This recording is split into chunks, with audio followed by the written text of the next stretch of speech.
90. 10 more episodes until 100. Well, you heard it from both of them. Episode 90. Like always, you can find us on Spotify, SoundCloud, YouTube, Apple Podcast. Our best social media platform would be our Instagram for sure. Indeed. That's No Hangover Podcast. Go ahead and follow, like, subscribe on all those that I mentioned. On Twitter, you can find us on No Hangover Pod. And for the website, for our merchandise, actually, well, you can go check out the website anyways, but www.nohangoverpodcast.com. Boom. You're getting good at this. Oh, yeah. Getting good. Getting comfortable. It's your boy Jordan G, making a great return in the cut. I got the Cuban sensation Jacob Venus in the middle. I know he missed out on that. Erica Ponte over there in the corner. What's up? You know the vibes. As always, you know where to find our extended family, XL Tent. Shout out to them as always. If you're on Instagram, you can follow them at XL_tent. Facebook is XL Tent, and the phone number is 386-479-7111. You can call or text for a free quote. And as always, if it's glass and you can see through it, XL Tent and Ryan Gilio, they can do it. Boom. Summertime's approaching, so stop fishbowling. Go get your ceramic tent. Block that heat, those Heat UV blockers. rays. You already Heat know. blockers.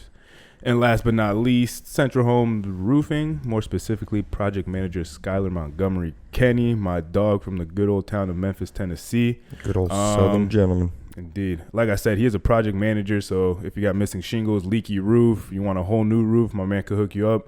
You can give him a call at 407-603-5553. If you can't reach him there, he does have an email, centralhomeskylar@gmail.com. He does get free inspections, so make sure to get at him. He'll treat you well. He'll get you what you need, what you want, all that good stuff. When he asks who sent you, tell him them boys I know Hangover did. Yeah. Yes, sir. Ski. We back. All three of Also, us for together. XL Tint, let them know No Hangover sent you. Yes. Qualify for 20% off. Jeez. Boom. Don't know what I was going for there. 20 26. I was like 20. Oh, well, now. Bring it back. What is All right. 26%? I don't know. Fuck, who knows? But yeah, we're all back here together. Yes, sir. Nice. The boys The are back. Reunited. Last episode was quite interesting. I got to watch that one. Go check that I out. got to laugh a few times. Yeah. Ladies, I think you'll like that one. Or you really won't. One of the two. They'll Oh, you'll love like this one too. Quite polarizing. They'll That's love what we're it. going It'll for. give us something to fucking bitch about. Oh. Love or hate. That's honestly our goal with this podcast. It's provocative. We want you to feel a certain type of way. As long as you're talking about us and watching us, that's all we care about. Ba-boom. Yes. Not mean. But Not we back. mean. Indeed. You gonna bring us in? Sure, I could bring us in just because I got Jordan. I brought Jordan into my world the other day. I've been there before. Ain't shit I can't do. Well, brought him in. Anyways, so Say I the first did it. topic we're going to talk about today is like the corporate world, corporate jobs, 9-to-5s versus like White collar jobs versus Yep. blue collar jobs, essentially. basically. Told you he's good at the context. Yep, there he is. So yeah, basically corporate world versus manual labor, physical labor. To jump into that, I'm going to go to Jordan because, he's got a little more insight on the Right. corporate I world. thought you were bringing us in. Yeah, I mean, more specifically, I'm getting back into the corporate world, so I think that's kind of why we wanted to talk about that on this episode. I feel like both worlds have, their pros and cons, like anything. Corporate world is a lot more of a mental game than a physical game, obviously, because you're more indoors, you're using your brain, you have to figure things out. Me specifically being in healthcare, just dealing with, the stress of having patients and making sure you're always pleasing people and putting the patient first and, taking care of people essentially. I'm on the business end of the healthcare world, so I would be dealing with insurance and things like that and numbers and whatnot and verifying insurances and getting people to pay me money and whatnot, so that, your conversation piece has to be on point. You have to be patient, especially if you're working with kids, parents of kids who are frustrated with what's going on with their children. So I feel like corporate is a lot more mental than physical. For sure. Obviously. I mean, you guys are both in the physical world more than I am, so I'm sure you guys would be able to touch on that a little bit more than me. Yeah. I mean, and not to say that, like, even in, like, corporate stuff, like, there's elements of you have to, lift things, carry things, Right. be physical. Just like in manual labor, there's elements of, having to think outside the box a little bit and shit like that. But to your point, like, clearly, like, being in a corporate setting and being in a manual labor, physical labor type setting is, obviously, one, you use more physical, more manual. The other one, you got to be a little bit more mentally sharp. But, I mean, Correct. Equally as exhausting though. Yeah, I mean, the worst are when you're doing both in one setting. And so then, like, not only are you, say you're in the corporate setting, not only are you mentally exhausted, but then you got to take out, you're exerting yourself a little bit more physically than you're used to. So then, like, now on top of that, your body's tired, you're this and that, and then it kind of same thing in manual. Like, you might have to, be a little bit more mental, attack something, strategize, plan something to attack it a certain way. Long days go by, and you're just exhausted at the end of the day. So it kind of takes out of you, having to do things after you get off of work, things like that nature. So I kind of feel like that's where Ryan is right now.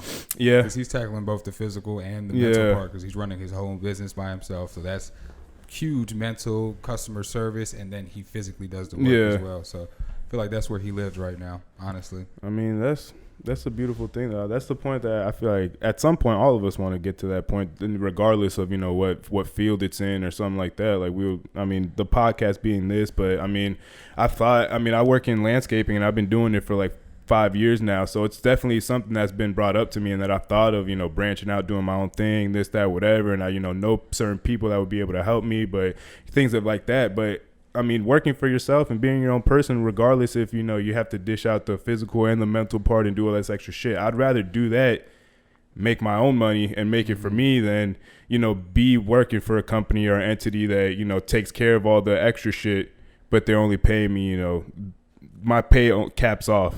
What do you feel like holds you back from doing that? Like starting my own shit right now?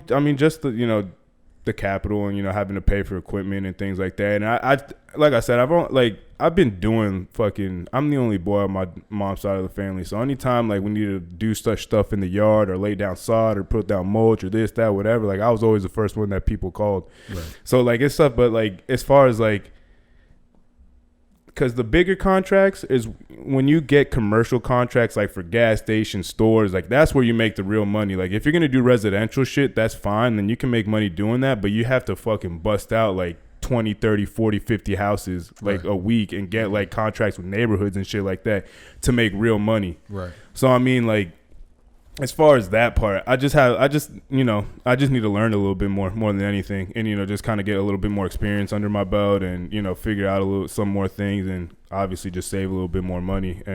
But eventually, you do want to take that leap. Eventually, like I said, I've talked to a few people that would be willing to help me out or partner with me and shit like that. So it's definitely something that I've thought of, and definitely something that like even if it's not like.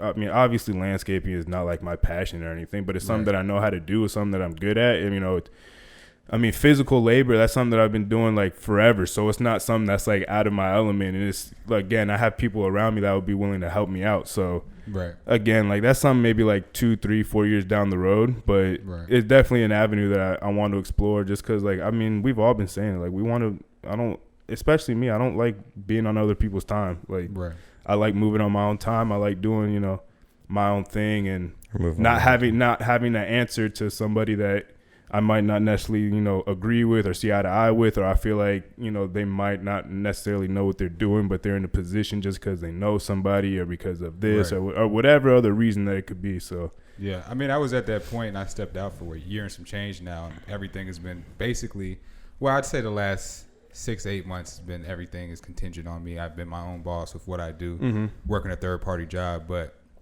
now going back into it, like I'm not going to let it consume me the same type of way.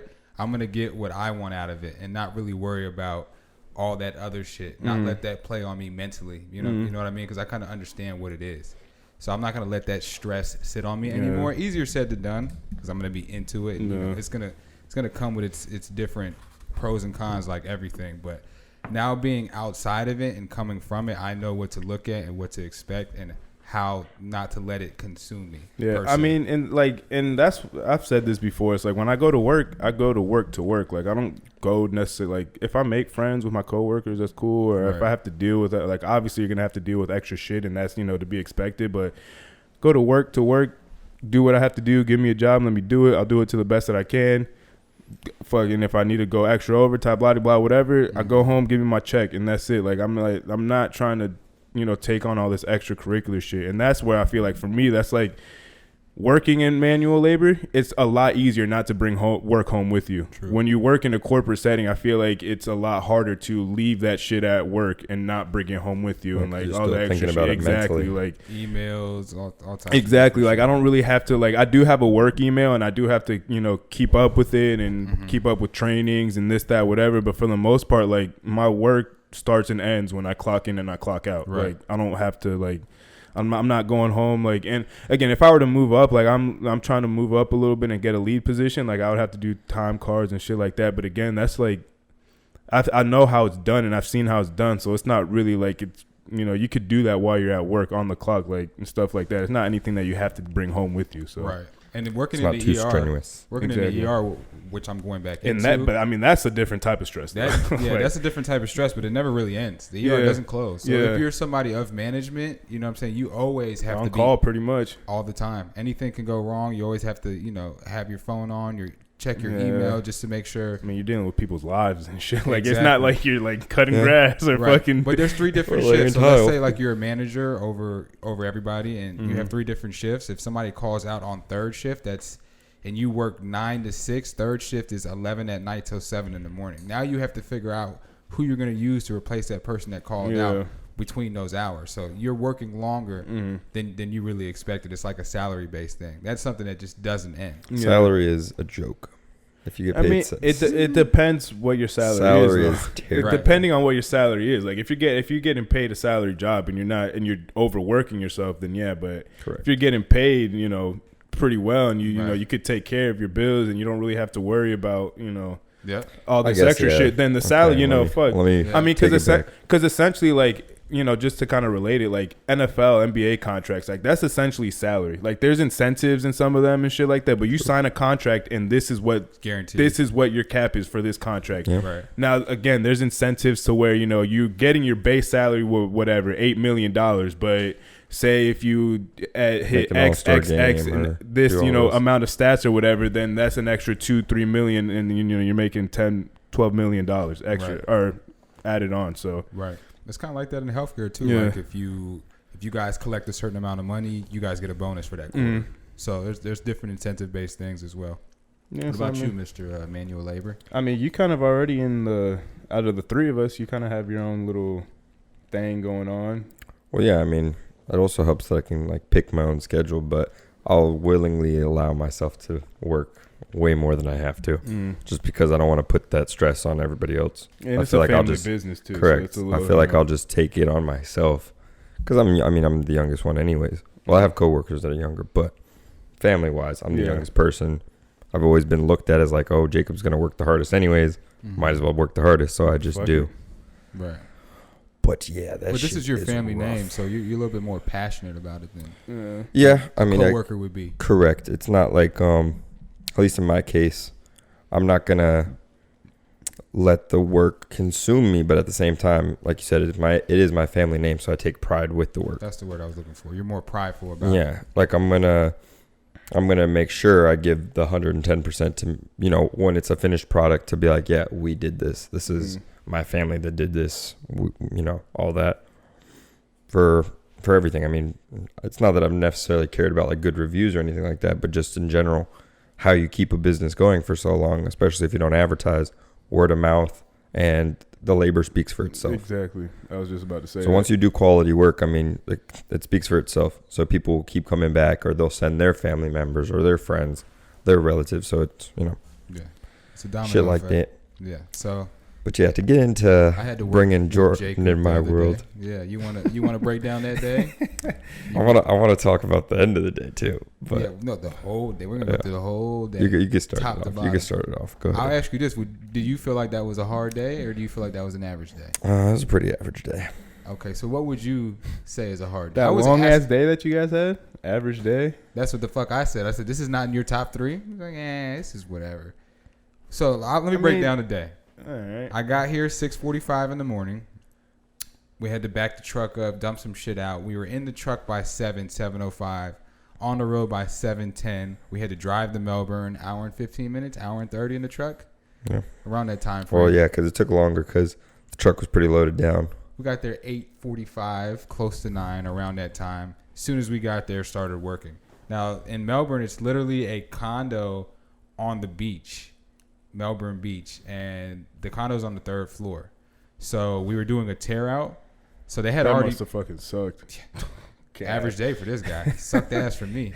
So we got there, and like I said, it's on the 3rd floor. They had already started doing the tear out, and when they do the tear We out, started the day before. they tear out everything: bathroom, kitchen, break down all the tile, all that shit. Yeah, by the time Jordan got there, for instance, all he saw was an open floor. We had already taken out all the cabinets, all the plumbing, all of that. I had left the bathroom for the second day. I should have done it the first day. You should have. It was a bitch of a bathroom. Yeah, I was there. I was there to experience that. So we get there, and how they do the tear out, basically they break down all the tile on the floor using a jackhammer and shovels and shit like that. And we use buckets and fill up the buckets, put the buckets on the dolly, take the dolly downstairs. There was an elevator, so take the dolly downstairs, and then we have to. It was like maybe 6 to 8 buckets. Yeah, so these are 5-gallon buckets.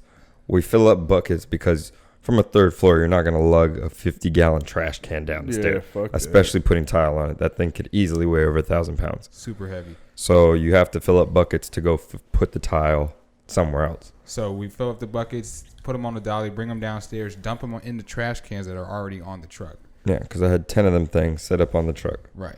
And just doing that repetitively all day. Breaking down tiles, scooping it. Yeah, that shit sucks. I've worked with Jacob a few times. That shit's not fun. Going back and forth. So we started doing that, and shit. then we had to do the bathrooms. So he broke down all the walls in the bathroom, and those walls were heavy as shit. Yeah, so, well, for anyone who does watch this who has done construction, if you know what wire lath and plaster was, that's what they were. This guy is incredible too. He knows a lot of shit. Like, so to give you guys who don't know the difference, I can build a house.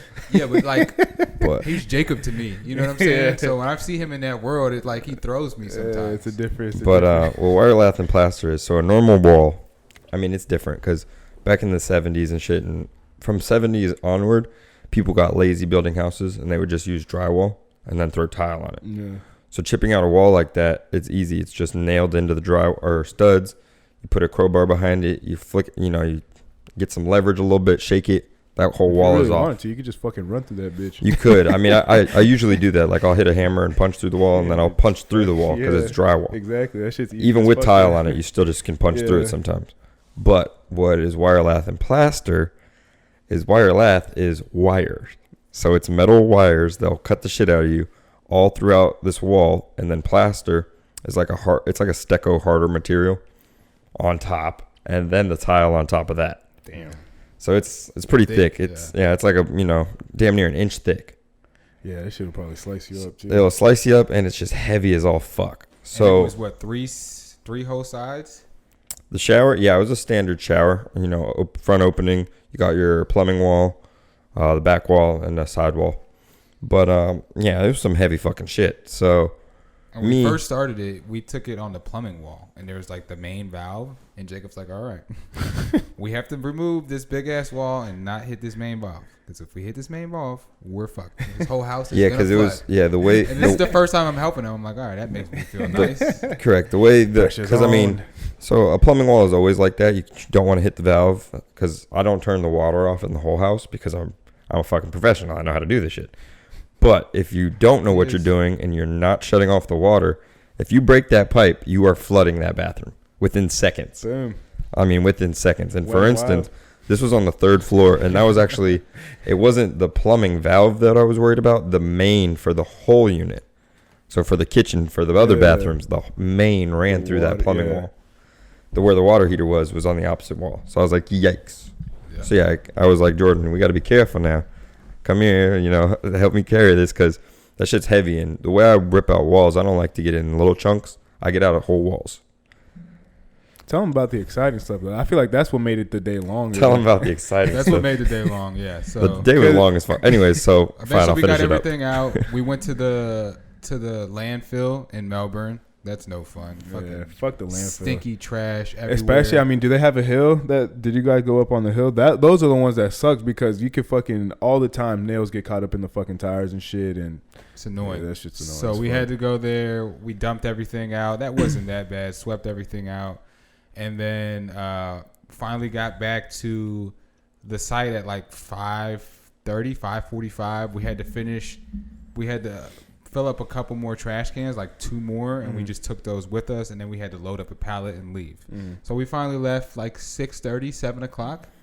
Something like that. Yeah, around like 6:30 on my way home. Yeah, so at that point, it's a 12-hour day. Man, that seems like a long day. Oh yeah, I mean it was a long day. Super long. I'm not saying it wasn't a long day. It's just we got lunch. It was good as fuck though. But when we put it on like my scales of like my worst days or roughest days, I mean it really wasn't nothing because I'm used to that long, shit.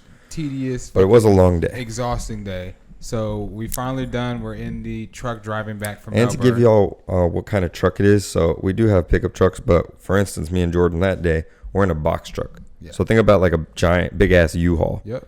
Just painted, matte black with my company's name on it. No Orlando AC Tile and Marble. Boom. No AC in that bitch either. No, windows down. Yeah. Fucking blows. Sucks ass. God. So we fucking are on the way back. 5:28. We cross over 5:20 on 5:28, and right when we cross over, me and Jacob were talking. I forget what we're talking about. We were laughing, saying some dumb shit. We had already just made topics for this episode. Here you go. We had just made some topics. We finished that, but we were talking about something else. Yeah, I was saying something stupid. I don't know. And we were laughing, and then all of a sudden, I'm just driving. I'm going. So, for instance, it was a box truck. So the speed limit on 528, I'm pretty sure is 70. Yeah. Pretty sure it could be lower because I think 528 around like 55, 70 miles. Yeah, I think 528 is less than 417. But anyways, I'm going about 60, 65. Fucking just cruising in the right lane out of nowhere. With stuff in the back. Yeah, with fucking full, 3, I got dollies, cans. I got trash cans. I have 10 trash cans in the back. I have jackhammers. I got all sorts of shit. 3 of them are filled up with tile. Out of fucking nowhere, all I hear is, I'm like, oh, fuck. This fucking car smacks the flying fuck out of the driver's side. Hyundai Veloster, those little EG little hatchback. The hatchbacks? Yeah. Smacked the fuck out of the side of the box 70. Truck. Yeah, at least 70. Yeah. And then she tried to overcorrect and bounced off me again. Yep. Then this chick, she should definitely, apply for Fast and the Furious series. If you're looking for her, hit her up.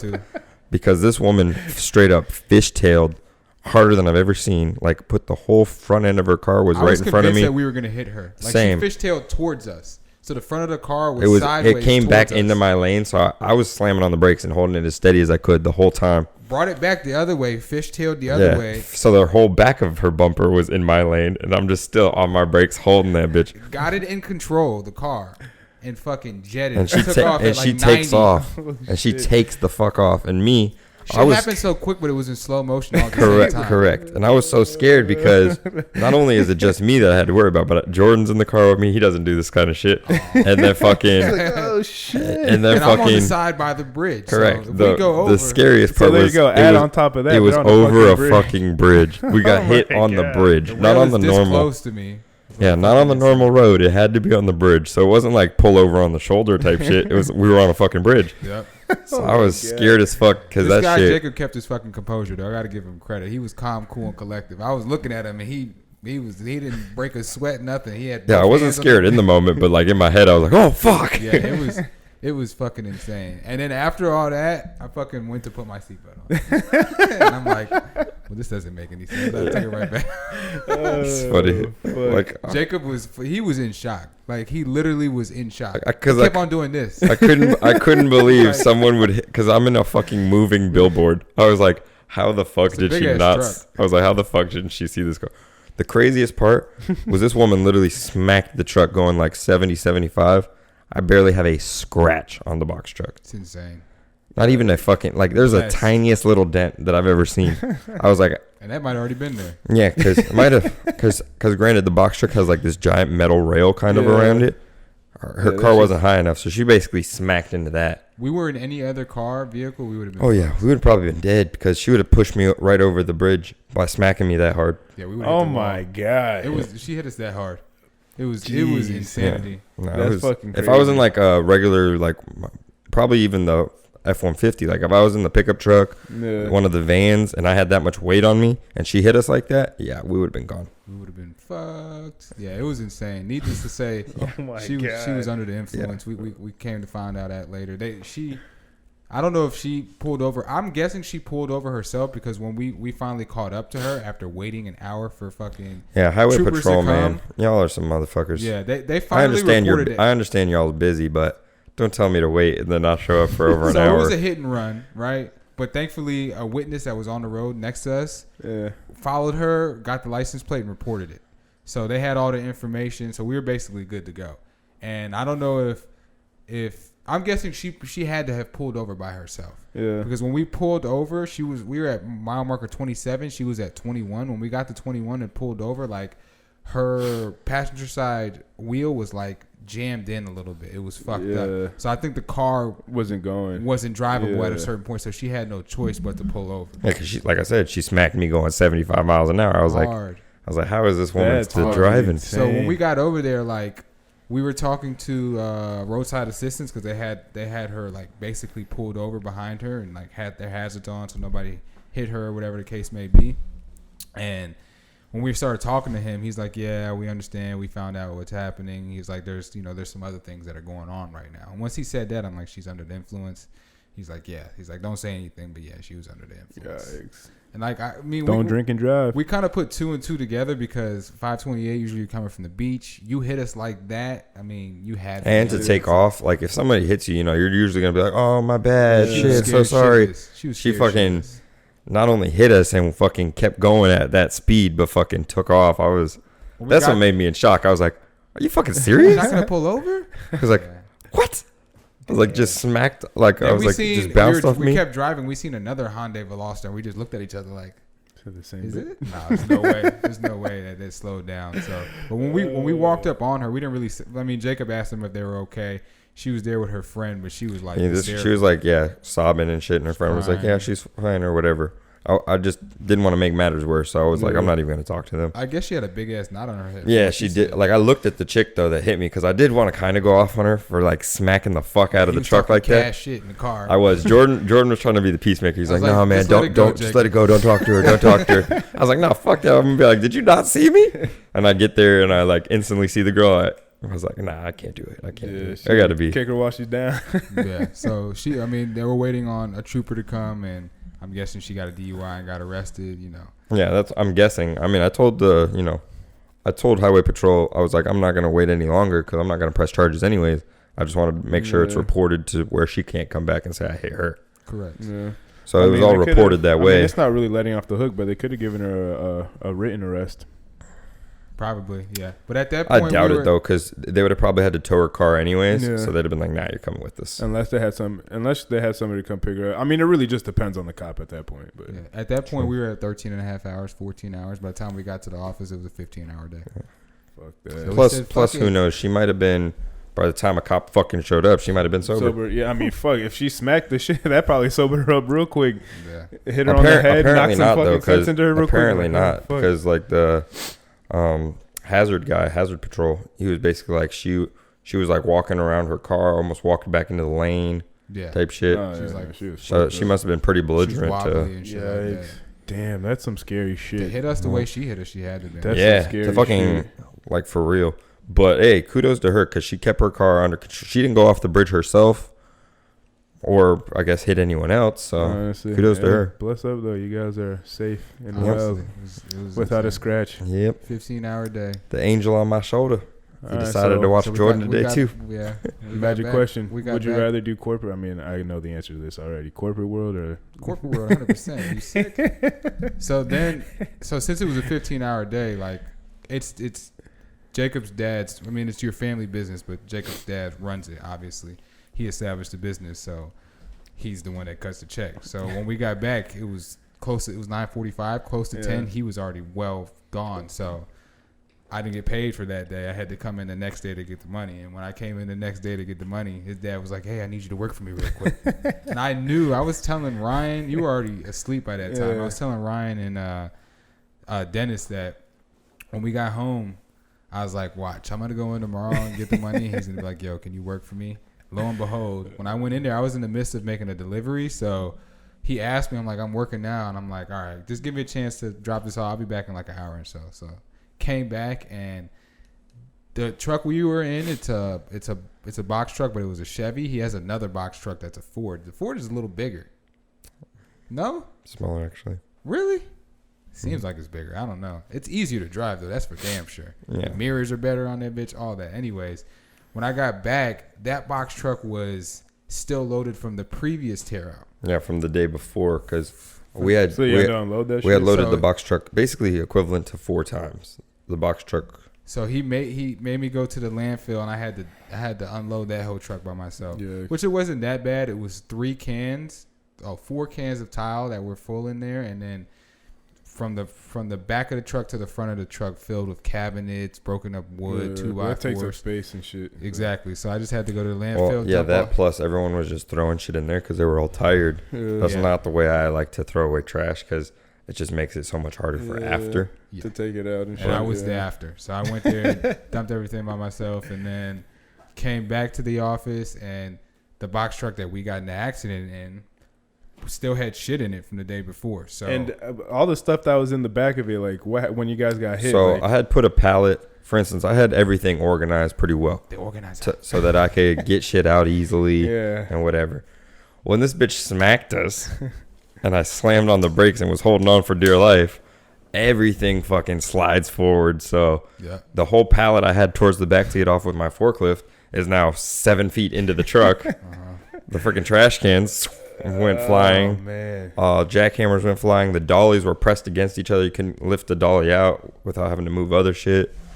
Yep. There was a dishwasher in there. Yeah, there was like a old dishwasher that we had to throw away from that tear out from the kitchen. So when I That shit was in there. When I came back, Israel, his dad made me unload that truck too, but they have a big trash can in the back of the building.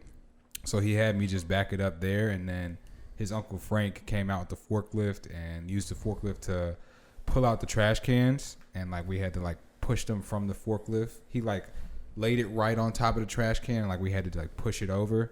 Then I had to throw away some wood that was in there, and then we had to move the pallet. But like Jacob said, the pallet had moved up, and the forklift can only go so far into the truck. So Frank is a smart fucking guy. So he used like it was like a big rope that has 2 hooks on the end, and we had to put one hook on the forklift and then another hook on the very end of the pull it out pallet, towards you guys. and he pulled it towards us. Could have done that, or he could have just put the pallet jack up there. And No, fucking Frank's slid a it out. genius. Don't Hey, discredit him. shit, I love my uncle. Trust. He's hilarious too. Man's MacGyver right there. He really is. MacGyver. Well, But yes, Sounds that's like a a long fucking- day. That's long the day and a That's day and a fucking- half. And then when I got back, like Israel was gonna pay me the second time when I finished everything, and he didn't have any change on him. He's like, "Oh, I'm gonna have to hit you tomorrow." He's like, "Do you have change on you?" I'm like, "Well, how much you trying to pay me?" Well, how much do you have? I'm like, he's like, "This is what we'll do. Flip a coin. This is what he loves to fucking do. Double or nothing. If you guess right on the coin flip, you get the whole 100. If you guess wrong, you get nothing." So I was like, what? I mean, I was like going back and forth. He's like, hey, it's a fair bet. What do you want to do? I'm like, all right, let's do it. He's like, you want to flip or you want to call 50-50 it? chance. Huh? I was like, you flip it. Two-Face over here. Leave it up to chance. I was like, you flip it, I call it. So I called it right, got the whole 100. Boom. He's like, fuck, I got to throw this quarter in now. So I came up, honestly. Boom. I lucked out. 3 hours of work turned into another $100. So. There you go. There you go. But Sometimes it was almost free labor. Almost. And he wouldn't have been like, nah, I got you. He would have been like, nah, you fucked fuck up. you. Yeah. He would have got You off. made a bet. That's simple as that. Damn, But in my son. mind, I'm like, I deserve this money. I feel like chances are on my side. The universe is gonna repay me. That's what happened. Fucking wind blew a certain type of way. And fucking, You lucked out. You lucked out. Oh man, good old fucking manual labor. Yeah. So all Yep. I had to say, yeah, I'm a corporate guy Corporate world for Jordan. for sure. But I could do manual labor. Don't get it twisted. I mean, shit. Do you guys feel like you guys could be in the corporate world and thrive? I mean, Yeah. We've both Would I been in a want to? No. I've been in the I corporate feel like world there's so much more politics and so much more bullshit. A lot of politics. And that's like, it's all I mean, politics. if you guys haven't figured it out by now, like I'm not a fan of that shit. Like it's just man, just tell me what the fuck we need to do and let's fucking do it and get out of here. Like, what's with? I don't like all the extra like having to kiss ass and talk this and do this and I'm saying this, but I really want you to do this and all this. Like, I'm just like, it just makes work so much harder than it needs to be. Like I get it, like, and like especially in corporate, like I get it. You have to be it's more customer service and more like you have to talk to people and you have to deal with people on a day-to-day basis more often and whatever. But man, again, at the end of the day, it's still work. Like, tell me what I got to do. Let's do it. Find the best way to do it. Get it done. Move on to the next thing. Not only do you have to do it with customers, but you have to do it with coworkers. Yeah. So it's like that's what I don't get. Like the doing it with customers, I understand because like they might not be as have all the information that you have. They might not be as informed and this, that, whatever. But with coworkers, it's like, bitch, we're doing the same thing. Like if you don't know what I know, then like there's either figure it out or like move to the fucking side and get like let me talk to somebody who can. Like, correct. Like if you have the job, you should be able to know what you're doing. Like, but there's levels to it, just like in there's levels, but like in your work, the leads and the managers. But there's certain things that if you're going that you should just know, like ground level basic fucking information that if you're going into a field that you should know. Like, we gotta understand a lot of people lack common sense. Yeah. And so you're kind of politics plays into it a lot because it does. You piss Sally Mae off. You don't know if Sally Mae is going to go now snitch on you for something that you did. Yeah. Who Sally Mae knows, or Sally Mae could be your boss. Like, it's just a lot that goes into it. I mean, it helps. So you can be honest with people, but you also have to watch what you're saying to people at the same time. Yeah. You got to be likable, but you can't be too out there. It's like a happy medium with everything. It helps that I'm at the top of the totem pole. Yeah, because I could do and say whatever the fuck I want. And who's gonna tell me anything? Right. Nobody. Mm-hmm. But lucky you. with that being said, that's why I hold myself to the higher standard, and I do know, for instance, what has to be done, and dealing with the customer part, selling the jobs, estimates. I'm not gonna lie, I kind of like doing my work just because it's taught me so many things. Like I've dealt with the corporate side of it, as of being in the office, just making the sales, doing that. And then I've clearly done the physical labor part of it. So it's like, I got like the whole package going on. I do like it, but at the same time, it is exhausting. I tell you. Life is exhausting. I want to transition into more of just straight office and just straight, because I already make, I make the schedules anyways. I want to just not have to schedule myself to do something. That's the goal, that eventually you want to move in, so then you get the people, you just get the work and you get the people to do the work for you. Correct. So, yeah. That's the goal, but get everyone paid nicely, and I get paid. And experience pays off too. Yeah. I've seen that happen tenfold for me with this new job that I accepted. The experience got me the job. I interviewed for a part-time job, and they offered me full-time. So yeah, I forget who I was talking to about this. I think like yesterday or 2 days ago. But it's like if you have experience, especially like management experience and shit like that, like. That shit opens the door up to like any field really. Like if you have management experience on your resume, like you don't necessarily have to stay in the same field. Like if you just know how to manage people and do that, or that's all you could, you jump from one field to another, and they'll put you in management positions just for the sheer fact that you have that experience. Yeah, dealing with people is a hard thing to do. So once you experience that, you know how to do it. Yeah, you pretty much can do. I got two things in my corner because I have years of managerial experience, and then I have a little piece of paper that says I did it too. I got a management degree, so it's like, what's Boom. A little piece of paper. Business management? Mm-hmm. Get you far in life. Nice. Good for you. That's what my degree is in. Let me hold that. Leave some fucking white out. Some comments. Jordan. Just the ACOB and the Venus. All right. So leave the J. White out everything else. Yeah, leave some comments in the comment section about corporate versus manual labor. Yeah. Which do you prefer? Correct. Which one do you do? Which you prefer? Which one you do? Which one you know better? If you've only been in one and not the other. Which one do you feel is easier? All types of whatever you want to fucking comment. Just if you want to be your own boss, describe what you want to do. Yeah. Bow. J's are the best, by the way. Did you guys see my post yesterday? Yeah, I saw that. How do you feel about that? You should be a fan. Yeah, what post? I reposted that dating a J is like walking into heaven. You didn't see me post that? On Instagram yesterday? I probably did, but yeah, dating a J is like walking into heaven. Is it still up? And that takes us into our next subject. Boom. Dating. Bring it, Jordan. Everybody's a fan of dating. Some people are. Oh yeah, I did see this. Yeah. pissed some people off. Some people liked it. The Jays liked it. Everybody else. The women that are scorned by Jays hated it. So, kind of what I was going for a little. It's like, what the fuck? Yeah. Oh, shit. Well, Jordan, bring it in, dog. Yeah, I mean, dating. Essentially, we wanted to talk about the do's and don'ts on a first date is kind of what I wanted to start with. We've all been on many dates. We've had good dates. We've had bad dates. We've had funny dates. We've had dates that have turned into long-term situations. We've had dates that ended right then and there as soon as the bill was paid. So, yeah, I think we kind of can break down all different aspects of dating. Do you guys have any do's for a date? Be yourself. Be yourself. Be yourself. I mean, essentially. Pretty much. That could be a don't for some people. I mean, fuck, but a lot of people are not themselves on the first date. Then they're not. But if you're dating somebody, it's like, why? I mean, for me, I feel like it's a lot easier on the first date to be yourself because it's like no surprises. After that. No, there's no expectation, no surprise. Like, not kind of you know what you're getting, but you see how I am as a person. Like, if we're going on a date, then I'm kind of expecting, like, you know, maybe there'll be a second one. So like, I would want you to, you know, kind of like me for who I am if I'm trying to see where this is going. Right. And but like, do you divulge all your information? No, not at all. Not at all. You can't do that. You can't fucking give it all on them, because then what? Like, I don't know. That's just giving too much. And some people can, Some people take it as like, oh my god, like what the fuck is wrong with this person? Or like, you know, there's a million different ways to take it. But I mean, I feel like I'm just like, for the most part, I'm a pretty, you know, upbeat guy. I'm funny. And I like to, you know, chill, relax, have a good time, make people feel comfortable and shit. And that's kind of the vibe that I give off. And it's not like it's fabricated or anything. So it's like, if you like it, you do. But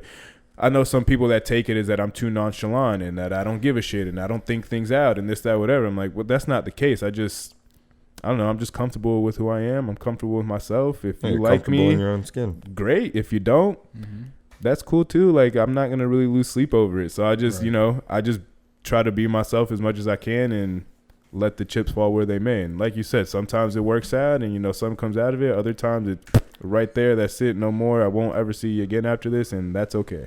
Right. I mean, I don't necessarily lose sleep over it, but if I am going on a date with someone, I clearly see like, or I kind of want to see a future with them. Yeah. I'm like looking at it and like, you know, in advance, I'm like, all right, if I'm going to ask this girl out, like, exactly, she's either, you know, she's got to be cute, whatever the case may be. I must like her personality. She's got to have something to her. At that point, I'm just like, if I'm about to spend money on you, like. And that's what I was going to ask. Are you the type that if you go out on a date with a young lady, I'll pick up the bill. Yeah, I'll pick up the bill unless they say something. Like, I fully expect that if I'm going on a date, especially the first few dates, if I'm going on a date with a chick, then I'm definitely like, I'm expecting I'm gonna pick up the bill. I'm expecting, you know, things like that. But, you know, like I said, I mean, that's just kind of like what this, you know, society has kind of built for us. I look at it like, you know, we're kind of like, by default, we kind of have to. But there's been a few times where it's like, no, who asks who, and but there's been times where it's like, no, we could split it and things like that, and like that, things like that. Or if they offer to pick up the bill, like that, I'll still pick it up. Like, it's not a big deal. But just seeing that, it's like, I bet, like, that's nice, real nice. Like, sure. I'll keep that in mind. That's noted. It's just like, yeah, I mean, you know, things like that, especially, I mean, kind of on Ryan's point last week with the, you know, chicks, you know, I'm independent, this, that, whatever. But when it comes to, you know, once the bill hits the table, it's like, oh, how independent are you really? Like, yeah, I had a girl tell me that in the middle of a date, that she was independent and she feels like everybody should be equal and we both should play our part and this, that, and the third. And then when the bill came, she was batting her eyes and shit. Yeah, I'm just like, she said one more thing that pissed me off. Like, waiter, split that right in the middle for your boy, please. She ain't like that. But, I mean, for the most part, every time except for that one time, I've always picked up the bill on the first day. You know what I'm saying? Even if the girl's like, no, let's split it. And for me, it's the same thing. You know, I respect you more if you're willing to bring that up and you're willing to pay. Exactly. You know what I mean? But how I was raised, how we were all raised, we know to pick up the bill. Yeah. That's just what we do. Well, my thing is, if I'm the one asking you out, like, of course I'm going to pick up the bill. 100%. So even if a girl does offer, I do like it though. I'm like, hey, I mean, it's but just I've nice, never, like, you could offer all you want. You're never paying that bill. Yeah, it's like, it's just nice to hear that. It's not even that it's like, we're going to make you do it if you ask, or like, it's not expected, but it's just like, you know, just hearing certain things or seeing that, like, seeing people's actions towards certain things and seeing what they're willing to do, it's just, that's a turn on. It's, it's cool. It's nice to see. It's like, all right, well, Correct. I want you to feel like you had a good time and like you wanted to be here, not like you were getting a free meal out of it. Yeah. Right. Like that shit. Like if it's something like, I mean, I've never been in that situation, but I'm just saying. And again, if I had that feeling of like, oh, she's doing this just for a free meal, I'd probably be tight. Yeah. To that point though, it's like, again, if I'm asking you out on a date, it's because I think you're cool. I don't think you're just looking for a free meal or you're just Correct. looking for something, just to get something out of it. Like we're cool, we're vibing, we're chilling. Like all right, bet, let's go grab something to eat, or let's go fucking I don't know, mini golf or whatever it is that you want to do. Like let's go do it and bet. Like yeah, I don't mind picking it up. Fuck it, whatever. What if they ask you out? What's your mindset? Is your mindset still I'm going to pick up the bill, or you're under the impression that you asked me out, you're trying to treat me? I guess it depends. Where in the how far along we are in our, I don't know, talking, dating phase. Yeah, and shit. If it was like a first date, if it's the thing, first date, I'm still I mean, and they ask me out, I guess it's kind of in my head that okay, well maybe they'll pick it up or maybe we'll split it or whatever. But like I'm still expecting to like, I'll pay for it. Like I it's not like I'm ever gonna be like short on cash or anything like that if I'm gonna go out on a date. So it's like, I mean, I still kind of not I guess expecting to pick it up, but like if they ask me, like I said, then it's like, all right, well, just depending on what we're doing, like or whatever, then we'll see. We'll kind of play it by ear at that point and we'll, see what we're doing. But whatever. Like, I mean, it's not too often that. Yeah, I don't get asked out. Yeah, I don't get asked out to go do things often. Like it's usually the guy has to initiate. Hey, you want to go out? You want to go do this? You want to go do that? Everything. You want to fucking. Yeah. But I mean, yeah, like I said, we say like it is nice to have someone ask you to do something or like not always have to initiate shit. It's a nice change of pace. Correct. Let me know you fuck with me the way I fuck with you. And like it's honestly like is it that hard? Because like there's instances where it's like, well, you never asked me out to do this, or you never take me anywhere. It's like it works both ways. Like you say you care and like me so much, then why don't you plan something then? Like right. We could do something if you want to do something, and I'm not bringing it up. Man, speak.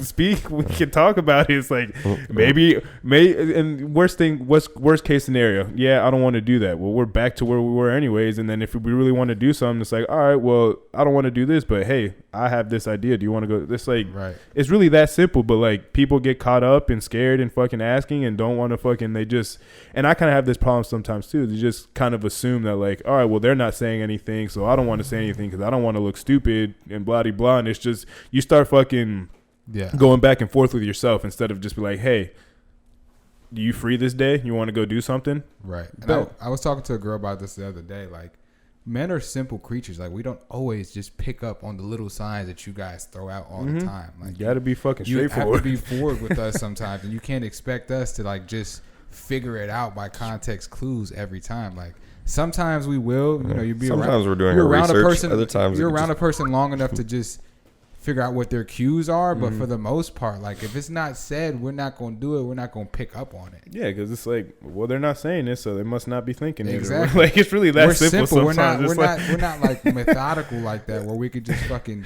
figure it out. Yeah. Or, pick through whatever the fuck you're trying to put out there and put it together. I mean, it kind of goes into our little like subtopic that like since we're getting older, we're usually taking dating a little bit more seriously. It's not like we're just gonna go on a date. I mean, I'd hope so. It's not like we're just going to go on a date just for shits and giggles. Like, if we're going on a date, we kind of see something. Like, we're either type of potential. Yeah, we either like the girl's vibe or, like, we want to get to know them better. Because sometimes, if you're meeting a girl for the first time, sometimes a date is just to get to know that person. Correct. It's not, you're maybe not thinking anything too serious yet, but you want to see how they are, kind of gauge their personality better, whatever the case may be.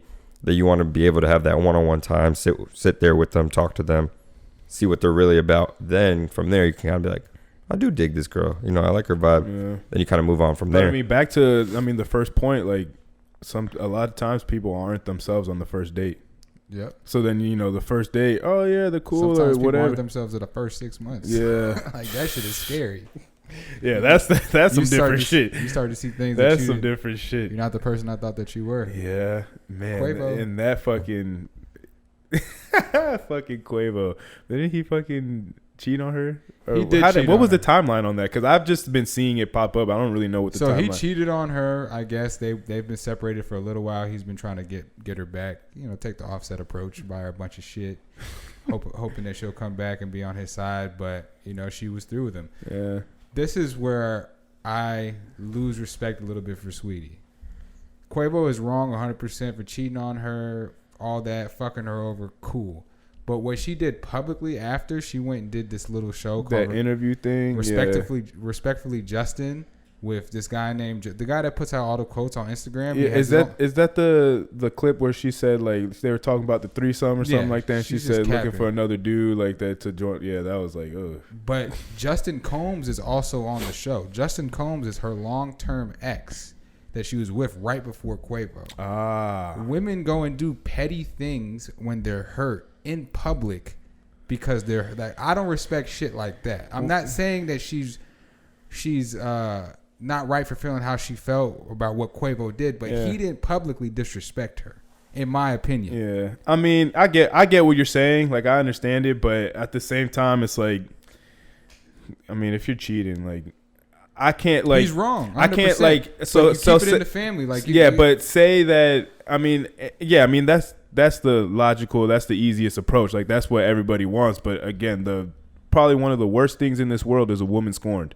They will fucking. There's no wrath like yeah, exactly. So it's like, if you're gonna fucking go around and fucking cheat and do what you do, all right, do it. But like, you gotta understand, like, I hate that shit. That shit is gonna come back. Fucking, it's not gonna be pretty coming back. Like, regardless of how minuscule or how fucking big the fucking whatever you did on the side was, like, if you piss a woman off, like, be prepared to die. Pretty much, like, they're gonna fucking rip your heart out. Fucking take a bite out of it, spit it out, stomp on it, throw that shit back in your fucking chest. Yeah.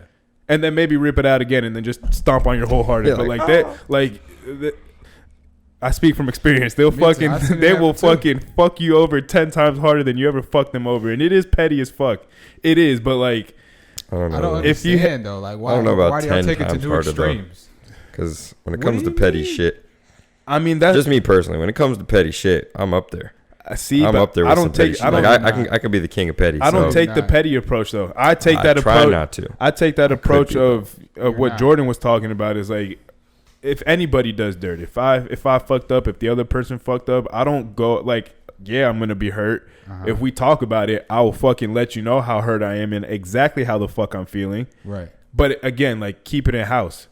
I'm not gonna go out of my way to exactly. I'm not gonna go to social media. I'm not going to go out and fucking tell my shit to the world. But that's also, that kind of plays into the type of person I am. I'm not a very public person. I'm not really into going on to social media and fucking venting all my fucking problems. Because really, at the end of the day, I don't care if you're me or a fucking celebrity that no one really gives a shit at the end of the day. It's just people looking for drama and looking for something to entertain their own lives and shit. Right. So it's like, I don't feel the need to go tell everybody my shit. Like, that's not for everyone to know, especially like relationship and personal stuff like that. It's like, right, if you don't want to fuck with me anymore, all right, we'll talk about it. We'll go our separate ways, but like, don't be airing out our laundry to everybody. Like, right, that doesn't do anything but, again, create more drama and bring people's opinions into it that have no idea what the fuck is going on. Their opinions just straight right. And at that point when she went and did that show, nobody knew that they were apart. Like, people started to speculate because of that. Like, we find it very weird that you're gonna go do a talk show with your ex about relationship shit. Yeah. Like, we know,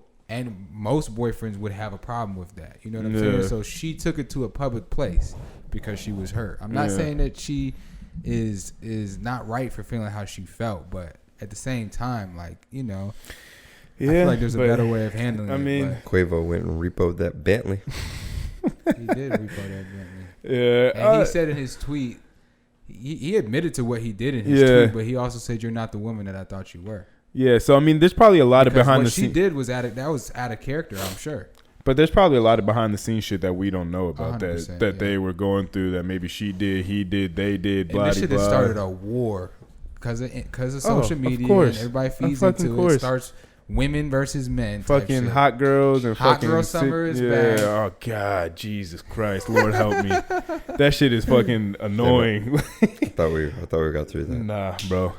Especially Back after in this summer, summertime. yeah. Because this was like 2 summers ago, last summer that the hot girl shit was going on. 2 summers ago. 2 summers ago. And then they had to take last summer off because everything was fucking closed. So they're gonna be coming back With a strong. vengeance. I seen a Strong. girl post a picture of Quavo and Sweetie, a picture of J-Lo and A-Rod because they're going through Yeah. shit, a picture of Anuel and Karol G because they're apart, and then somebody else, and then the caption was just hot girl summer. It's like, I don't understand why it gives y'all an excuse to like Hoe out and be a hoe. Cause I mean, didn't say really, at the end of the day, like George, at the end of the day, like, man, you don't need an excuse. If you want to be a hoe, just go be a hoe. No one's gonna be mad at you. right. If you want to do it, go do it. But if you're There is looking double like standards, though. there, So of be course, careful. there's double standards. But I mean, there's What's the double double there's standard? double standards Huh? with What's the anything. double standard? What's the double standard? For the most part, girls doing pretty much what any guy would do are looked down upon because they're doing those things. I don't think guys go out there and flaunt it like that though. Correct. I mean, we're not. I mean, most guys. There is some guys that be Yeah. like, oh. For sure. You know what? I've seen this meme. I'm sure you guys have seen it too. That it was explaining why it's more acceptable for guys to go sleep around than it is for girls. And it was a meme, so of course it was a joke. So don't get all fucking whatever. But it was like, I feel like women do it with a purpose. well, but it's a lot. So like, if a dude walks into a bar, there's no guaranteeing that they can walk out with a woman. If a woman walks into a bar with the intent that they want dick, it is almost 100% guaranteed that they will walk out of there with some dick. Unless you're an ugly bitch.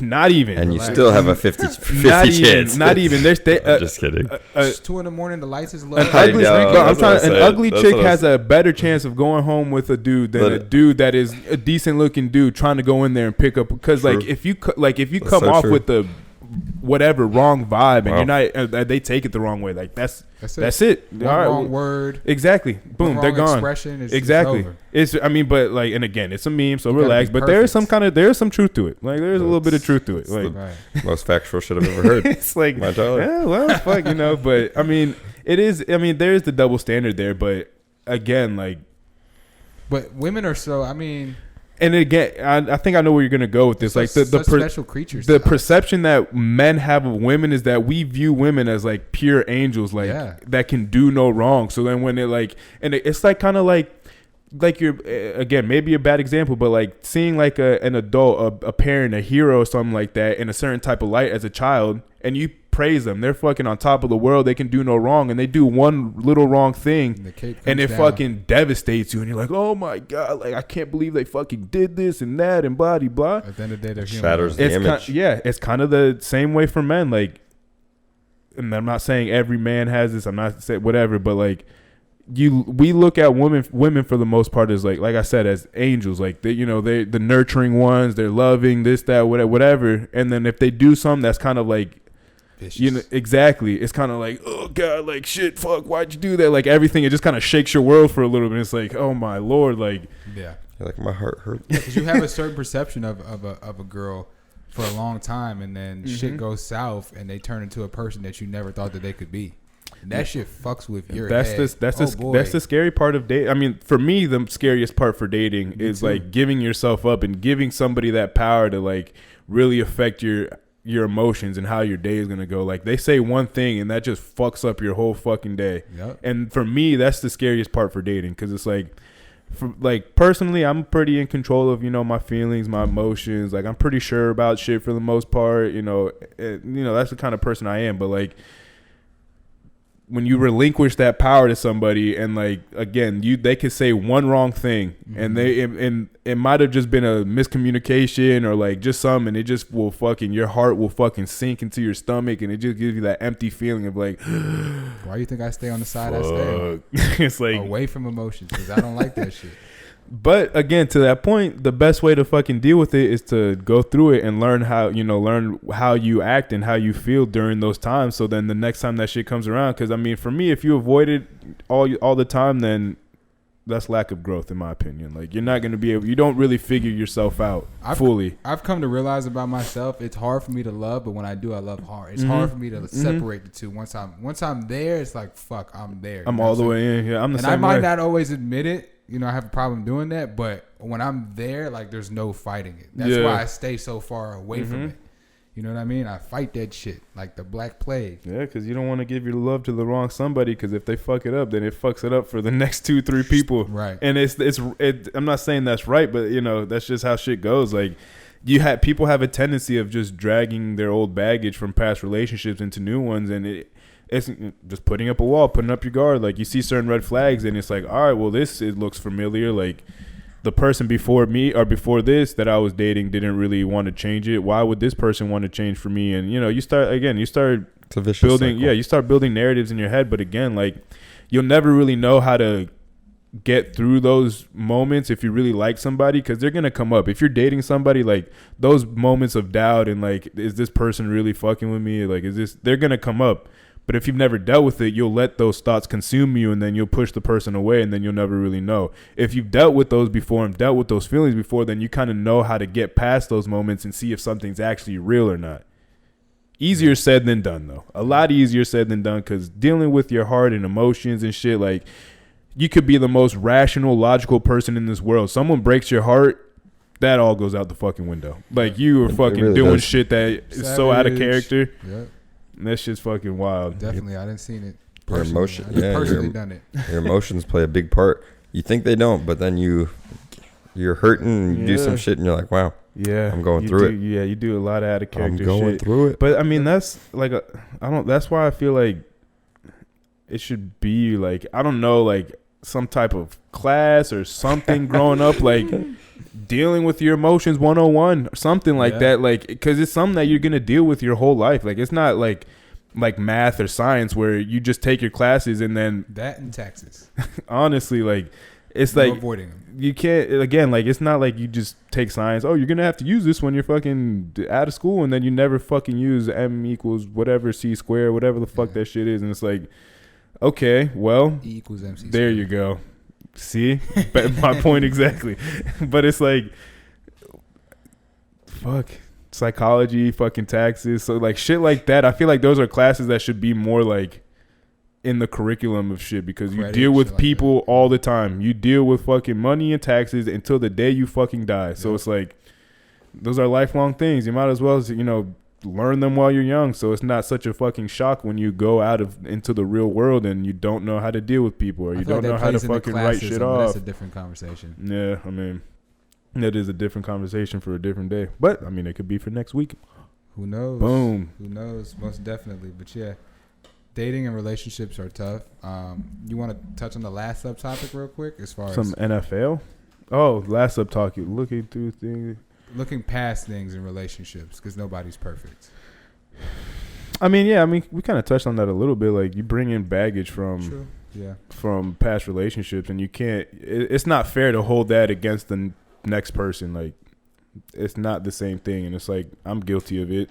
I'm not, you know, but it's something, again, like, if you haven't experienced it, or if you haven't let yourself experience it, then it's gonna be harder to, you know, learn it as you get older. If you just fucking go through it and I'm not saying fucking give everybody your trust off rip 100% all the time, but, like, you know, once you find somebody that you feel like you fuck with, then you kind of have to slowly start letting your guard down. And when, you know, you don't have to nip it right in the butt right away, but then when certain conversations come up and you see an opportunity to explain something, how you feel about something, this, that, whatever, have the conversation about it. If you really like the person and you really feel like you're trying to do something with them, don't hesitate to bring up the whatever's bothering you, bring up the conversation. Like, the two big things: communication and comprehension. You got to be able to communicate with each other. You got to be able to understand each other. You don't have to agree with everything, but if those two things aren't there, then, you know, it's just gonna be a fucking cycle of fighting and fucking, you know, having makeup sex, and then everything's gonna be great for like 2-3 months, and then going back to fighting, and not to say that there's not going to be times like that, but again, y'all heard about like the love languages? Sorry to cut you off, but like, it's, I guess, kind of looking into that, or looking, you know, into the future. that might not be the worst thing to find out. Like Someone's find out love language. Well, yeah, like knowing your own and then finding out someone else's as well. Because what would you say yours are? I was gonna ask you. But you bilingual, boy? Let me hear this. Nah, mine are shit. I'd just say probably like I don't know exactly all of them per So definition. like I know it's like like giving it's time, quality time, yeah, quality time, words and of physical affirmation, touch, giving gifts, and what? There's like a fifth one. I don't know the fifth one. I don't know. I figured he might know. But so like for me personally, I just looked them up. I'm more quality time and physical touch. Me too. Words of affirmations third for me. Yeah, same. Because for instance, I don't like to be. You don't have to tell me shit, but like I'll compliment a female. Like I like to tell you you're beautiful or you're gorgeous or whatever. Like I'm gonna tell you that, but I want you to, like I hope you like it. You don't have to tell me like, oh, you're so handsome or anything like that. Like I don't need it, but I like to say it. Yeah, I mean, hearing words is cool. Like I take words with a grain of salt because I'm more of an action person. So like the quality time for me, that's why it's number one. Like if you're taking, and again, it's because I hold time to like, it's probably the most valuable thing that we have in this life. So it's like, if you're willing to take even like 15, 30 minutes out of your day to come hang out with me or let's go do something real quick, like that, to me, it hits me differently. I'm just like, all right, bet. Like we don't even have to do anything special. Like we could just sit in the car and talk for a little bit or go grab something to eat real quick. Or like it doesn't have to be anything so extravagant or fuck, we just go over to your place, you come over to my place, we'll fucking sit down, watch TV for a little bit if you got it, whatever. But like somebody taking time out of their day to come hang out with me or come spend time with me, I hold that to a high standard. And I feel like I wish more people would, take that and hold it to a high standard. Jordan? Probably be physical touch. Hey, we don't like that. It's a close race between words of affirmation and quality time. I probably would say quality time and then words of affirmation, and then gift giving. I think that's nice too, but I would put that. Let's see if I can find pretty far down the list. Acts of service. But gift giving has fucked me up in the past though. Like receiving shit. Remember, I told you that you can't look at. So what? I mean, what would be the difference between acts of service and receiving gifts? Like I feel like that's kind of receiving gifts. I've taken for, per se, words of affirmation. You understand what I'm trying to say? Huh? Did you say taken? Taken. I've taken for like words of affirmation. Usually, like you tell somebody something to make them feel special about themselves. Like I've taken gift giving as that. Like you're making me feel special by buying me something. But really, physical things don't mean much at the end of the day. You know what I'm saying? But in my past, I've never had. What's the thought that counts though? True, but I've never had. It depends on the gift. I've never had a lot of women do that for me. So when I did have one who did that, I confused it. Yeah. I thought it meant something. I thought it meant way more than it actually did. Yeah, it all depends on that person too. Because sometimes, like I said, correct. That's why if you got to find out their love languages. Because say it is something that they hold dear. Well, that person's love language was quality time. I know that for sure. Well, quality. I mean, that's not a bad trait though. For all the bad that was there, I guess that's a good one. It wasn't. I mean, it wasn't a lot of bad. Honestly, it was bad after the fact. You know what I'm saying? Fair enough. And that's why the sweetie situation pisses me off so much because I seen that firsthand. You know what I'm saying? The you're not the person that I thought you were. Like I seen somebody different after the fact. Although we were going through it, I would never imagine that person would go out of the way to do the things that they were doing. You know what I'm saying? All the little Instagram shit and whatnot. That's what I didn't like. That's what pissed me off the most. Shit. You know what I'm saying? But that's what fucked me up and made me start making irrational decisions. Yeah, what it is. Good old love languages. Yeah, but you got to go through it to figure it out. You know what I'm saying? I'm thankful for the experience. Correct. 100%. Got to learn yourself, learn other people. Figure yourself out, a little soul searching. My problem is, too, like, I don't know if I'm right or wrong for this, but I always hold that person to that. I don't think you can. I always remember that, and I won't get over it.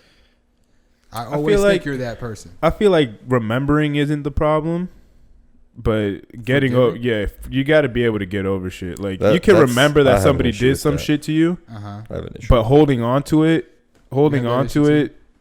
unless it's like a reoccurring fucking like theme. It's if it's something that they're doing all the time, that at that point then you can hold it against them. But like if it's a slip up like once or twice and they kind of whatever, that's what I hold against people. Then me personally, it's like I'm a little bit more forgiving in that sense. That it's like, all right, well you fucked up, like Right. You know how I feel. Like, let's not do this again. Well, the person came clean, apologized, and apologized for what they did, and then turned around and I didn't let them close enough to do it to me again, but turned around and still were showing the same type of action. So it's like, was your apology just to get on my good side again? And you're was it genuine? Exactly. You know what I'm saying? Yeah, it's a fucking dirty game. People are just fucking dirty. It's funny dirty sitting on this side of the camera because we all know exactly who we're talking about. So it's fun. All the way around. Oh, shit. But most specifically me right now. Yeah. These are some nice, comfortable chairs, though. I was able to fucking relax and my new chairs. You guys like them? Sit back. Well, anything else? else? Like anything always. else you guys want to say real quick? A little tidbits, a little something, a little something. Eric's catchphrase. Everybody love everybody. Bow. Episode 90 in the books. Like always, you can find us on Spotify, SoundCloud, YouTube, Apple Podcasts. For the visuals, check us out on YouTube, of course. See our beautiful faces. Yes, sir. Social media platform. The best one would be Instagram. That's at No Hangover Podcast. Twitter at No Hangover Pod. And then check out the website, www.nohangoverpodcast.com. XL Tent, check out the extended family. If you're on Instagram, you can find them at XL_tent. Facebook is just XL Tent, and the phone number is 386-479-7111. You can call or text for a free quote. As always, if it's glass and you can see through it, Ryan Gillio and XL Tent, they can do it. He's turning into a busy man, so get it while it's hot. Honestly, get him while you can, because he's becoming a hot commodity. 20% is not going to last long. Another week or two, maybe. If that. In the Orlando area, he's becoming the top shotter. Yeah, he is. But, so shout out to Ryan. Love him. He's a good guy. Yes, and also, Central Homes Roofing, Skylar Kenny, project manager. Again, missing shingles, leaky roof. You want a whole new roof, anything roof related, my guy can help you out. He's a project manager for Central Homes Roofing. So if you have any questions, concerns, you want to get a free inspection, you can hit him up at 407-603-5553. And if you can't reach him there, he does have an email that is centralhomeskylar@gmail.com. Great guy, awesome guy. He'll help you out, hook you up, give you the whole nine. So make sure to hit him up. And when he asks you who sent you, tell him them boys at No Hangover did. Yes, sirski. Jordan, Jacob, and Eric. Yes, sirski. We out here. Episode 90. 10 more until 100. You better be ready because that's going to have some fireworks. Boom. And as always, everybody love everybody. We'll see y'all next week. Yes, sir. Peace.